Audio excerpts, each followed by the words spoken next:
प्रधानमंत्री नरेंद्र मोदी का धुआंधार चुनाव प्रचार जारी और इसी क्रम में प्रधानमंत्री मोदी मिशन ओडिशा पर पहुंचे। उन्होंने मयूरभंज, बालासोर और केंद्रापाड़ा में जनसभाओं को संबोधित किया। इस दौरान उन्होंने कांग्रेस और इंडी गठबंधन पर जमकर निशाना साधा।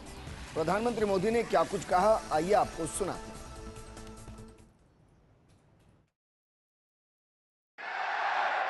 आज उड़ीसा में चुनाव प्रचार का मेरा अंतिम दिन है। वैसे भी पूरे देश में कल शाम को 5 बजे चुनाव प्रचार समाप्त हो जाएगा और अभी मैं बंगाल से आ रहा हूं और मैं देख रहा हूं कि चाहे मैं झारखंड जाऊं, चाहे बंगाल जाऊं या चाहे उड़ीसा आऊं, मैं कल से 2 जगह पे, 2 स्थान पे, 3 स्थान पे जाके आया हूं और ये अद्भुत उमंग, उत्साह ये पक्का कर रहा है कि तीसरी बार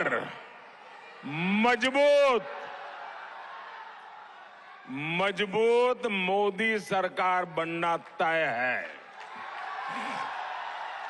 साथियों, 5 दशक के बाद लगातार तीसरी बार पूर्ण बहुमत की सरकार बनाने का देश ने निर्णय कर लिया है। मोदी की गारंटी, पूरे देश का ये अभूतपूर्व भरोसा 10 साल के सशक्त ट्रैक रिकॉर्ड पर है और हमारा बालासोर तो मिसाइल सिटी है।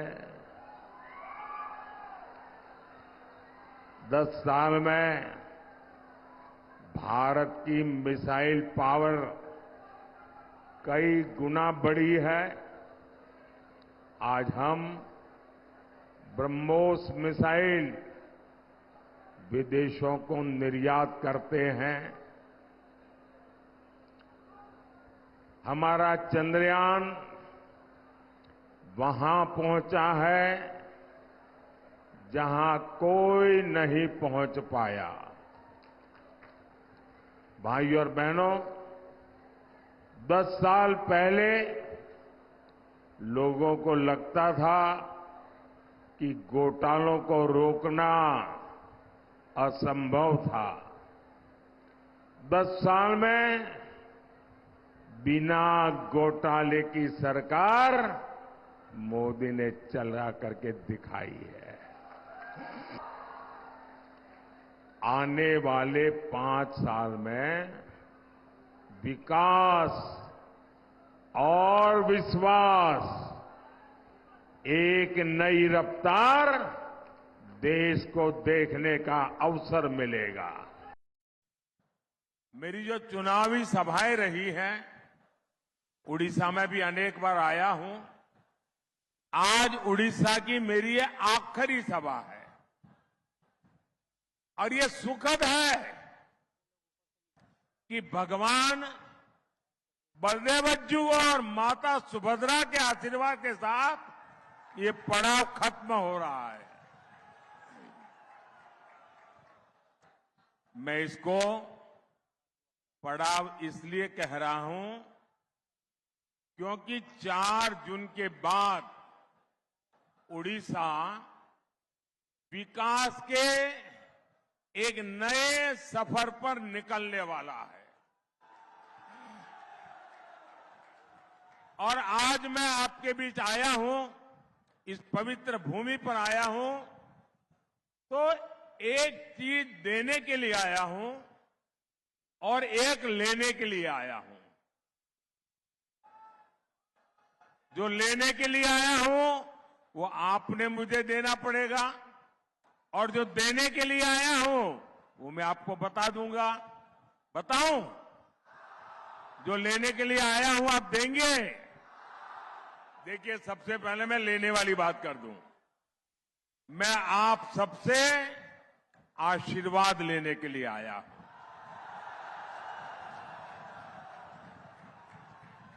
और मैं आपको देने के लिए आया हूं 10 जून का निमंत्रण। 10 जून को भाजपा का मुख्यमंत्री उड़ीसा में शपथ लेगा और भाजपा का मुख्यमंत्री वो उड़िया की मिट्टी में पला बड़ा यहीं का बेटा या बेटी होगा।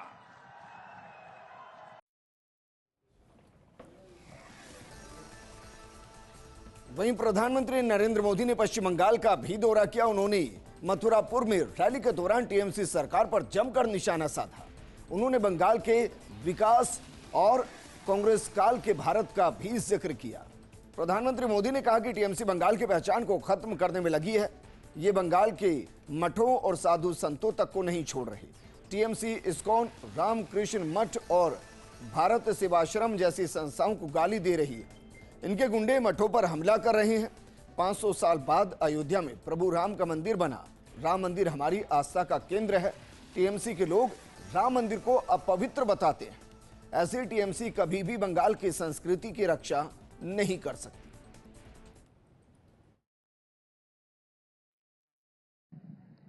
अब भारत विकसित भारत बनने की राह पर चल पड़ा है।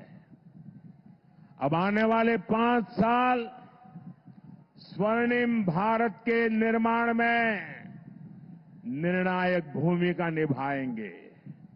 एक बहुत बड़ा टर्निंग पॉइंट है और इसकी शुरुआत 4 जून को होने जा रही है। साथियों, विकसित भारत के लिए विकसित बंगाल का निर्माण जरूरी है। ये तभी होगा जब आप ऐसे एमपी चुने जो इस विजन को लेकर चले। इसलिए मुझे बंगाल से ज्यादा आप कमल जिताकर भेजेंगे, इसका आशीर्वाद चाहिए। मुझे ज्यादा से ज्यादा बीजेपी के एमपी चुन करके आप भेजें, इसके लिए मैं आपका आशीर्वाद मांगने आया हूं।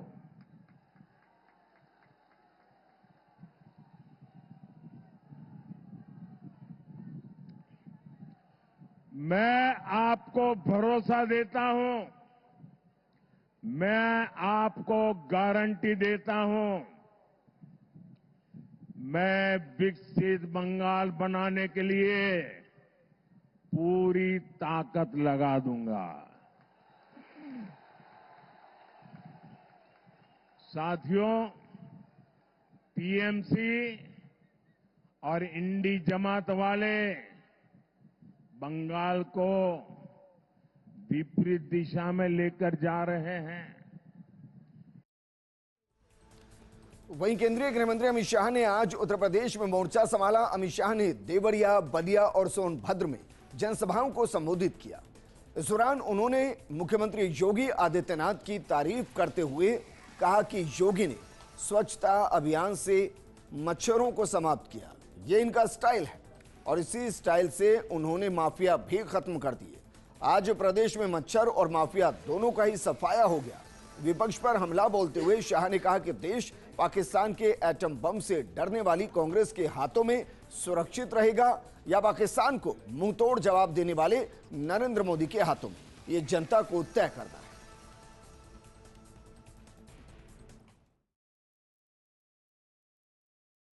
राम मंदिर भूमि पूजन भी हुआ, बन भी गया और मोदी जी ने जनवरी में प्राण प्रतिष्ठा कर जय श्री राम कर दी। भाइयों बहनों, ये चुनाव जो है ये राम भक्तों पर गोली चलाने वाले और राम मंदिर बनाने वालों के बीच का चुनाव है। मुझे बताओ देवरिया वालों, राम मंदिर बनाने वाले नरेंद्र मोदी जी के साथ रहोगे या गोली चलाने वाली सपा के कांग्रेस के साथ रहोगे? जोर से बोलिए, मोदी जी के साथ रहोगे ना? मोदी जी को प्रधानमंत्री बनाना है ना? देवरिया वालों, कमल के निशान पर जो बटन दबाओगे ये सीधा नरेंद्र मोदी को प्रधानमंत्री बनाएगा। हमारे गुजरात वाले हिसाब किताब में पक्के होते हैं।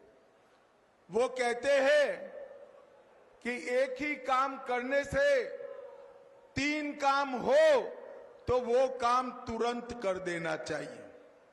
बलिया वालों, मुझे बताओ, एक ही बार मेहनत करने से 3 काम हो तो वो करना चाहिए या नहीं करना चाहिए? अरे भाई जोर से बोलो, करना चाहिए या नहीं करना चाहिए?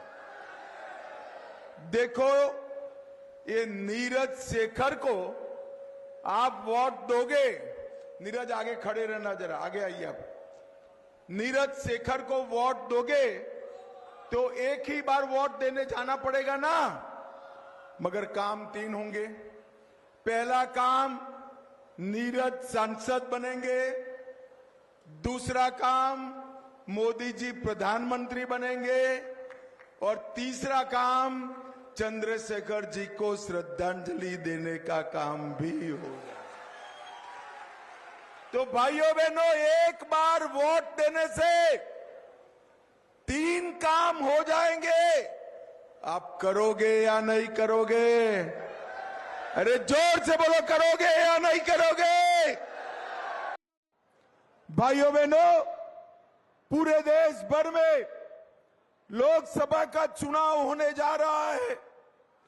2 खेमे बने हैं, एक और नरेंद्र मोदी जी है और दूसरी ओर राहुल बाबा और अखिलेश 2 शहजादे हैं।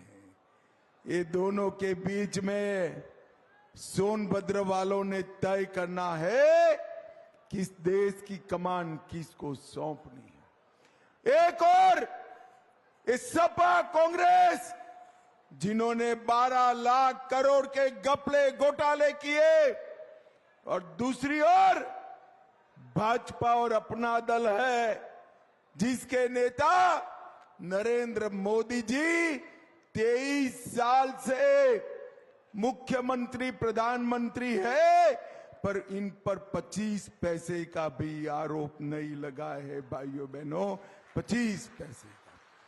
भाइयों बहनों, जब तक नरेंद्र मोदी जी इस देश के प्रधानमंत्री नहीं बने, तब तक इस देश के 60 करोड़ गरीबों के सामने देखने वाला कोई नहीं था। और नरेंद्र मोदी जी ने इस देश के 60 करोड़ गरीबों की सूद लेने का काम किया है। वहीं कांग्रेस की राष्ट्रीय महासचिव प्रियंका गांधी हिमाचल के कुल्लू पहुंची, जहां जनसभा को संबोधित किया। इस दौरान उन्होंने बीजेपी पर जमकर निशाना साधा और कहा कि मोदी ने छोटी और मध्यम इंडस्ट्री खत्म कर दी, जिससे देश में बेरोजगारी बढ़ गई है।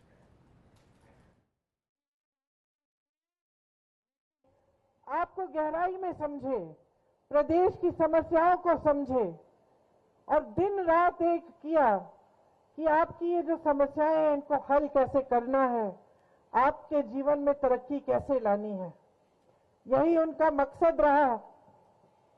और पंडित जी से लेकर आज के जो कांग्रेस के नेता हैं, सबका यही मकसद रहा, यही विचारधारा हमेशा रही कि जितना भी काम हम करें वो कम काम है। जनता सर्वोपरि है। हमारे देश में, हमारे लोकतंत्र में सबसे महत्वपूर्ण जनता की इच्छा होती है। और आज उसी तरह से सुप्रीम कोर्ट ने दिल्ली के मुख्यमंत्री अरविंद केजरीवाल की अंतरिम जमानत 7 दिन बढ़ाने की याचिका लेने से इनकार कर दिया। अब उन्हें 2 जून को तिहाड़ जेल वापस जाना पड़ेगा। सुप्रीम कोर्ट ने कहा कि केजरीवाल को नियमित जमानत के लिए ट्रायल कोर्ट जाने की छूट दी गई है और इसीलिए याचिका स्वीकार नहीं की जा रही। केजरीवाल को 10 मई को जस्टिस संजीव खन्ना और दीपांकर दत्ता की अदालत से अंतरिम जमानत मिली। उन्हें 2 जून को तिहाड़ जेल में सरेंडर करने को कहा गया था। आम आदमी पार्टी ने दलील दी थी कि गिरफ्तारी के बाद केजरीवाल का वजन 7 किलो कम हो गया और उनका कीटोन लेवल हाई है, जो किसी गंभीर बीमारी का संकेत हो सकता है। डॉक्टर्स ने केजरीवाल को पॉजिट्रॉन एमिशन टोमोग्राफी और कंप्यूटेड टोमोग्राफी यानी कि पीटी सीटी स्कैन और कुछ दूसरे मेडिकल टेस्ट करवाने की सलाह दी। इसके कारण उन्होंने अपनी अंतरिम जमानत बढ़ाने की मांग की। वहीं पीएचक्यू के निर्देश पर नशे के तस्करों के खिलाफ बड़ा एक्शन और नशा तस्करों के खिलाफ हनुमानगढ़ पुलिस की बड़ी कार्रवाई। 2 अलग-अलग कार्रवाई में तस्करों की करीब 10 करोड़ की संपत्ति कब्जे में ली गई। रावतसर थाना पुलिस ने 2 करोड़ कीमत की संपत्ति को कब्जा मुक्त कराया है। संग्रिया पुलिस ने 7.8 करोड़ की संपत्ति को फ्रीज किया।